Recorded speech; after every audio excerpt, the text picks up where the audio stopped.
Now I'd like to talk about caffeine and performance, and that includes both mental performance and physical performance. Now I'd like to talk about caffeine and its positive effects on performance when used correctly. And here we are referring to both mental performance and physical performance. The exploration of caffeine as a pro-performance tool has been explored since the 1930s. At least that's some of the earliest documented literature on this.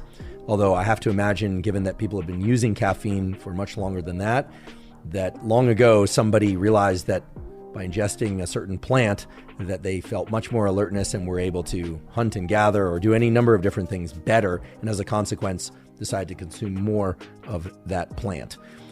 Now, these days we consume a lot of caffeine in the form of coffee and tea mainly, and some people consume it in the form of caffeine tablets or energy drinks, etc. Across the board, one finds that caffeine intake at a level of 1 to 3 milligrams per kilogram of body weight improves reaction time. That is, it reduces the amount of time to take a physical action or to answer a question correctly with a verbal response. It can also improve coordination. It can also improve memory, although I do want to mention that whereas most studies of the effects of caffeine on improving mental and physical performance involve taking caffeine at 1 to 3 milligrams per kilogram of body weight before the mental task or physical task, there is also a pro-performance effect of caffeine on memory if one takes caffeine after learning certain material, or I should say being exposed to certain material. We'll come back to that in a few minutes.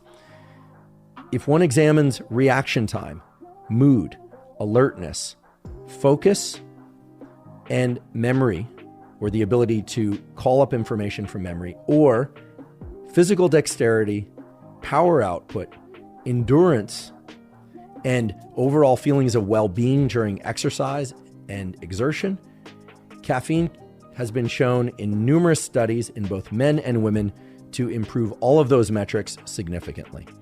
So this is all just to say that caffeine is an incredible performance-enhancing tool. Now, what's not obvious from the statement that caffeine is a performance-enhancing tool across the board and in men and women and in different contexts is that the way in which caffeine is taken is very important. Because 90% or more of adults consume caffeine, finding controls for studies of caffeine is really challenging. That is, finding people who don't ingest caffeine regularly is a very challenging task for the researcher. And as a consequence, many of the studies of caffeine on human beings involve depriving regular caffeine users of caffeine and then examining the effects of caffeine given after a period of, say, 5 to 15 days of abstinence in a person that is essentially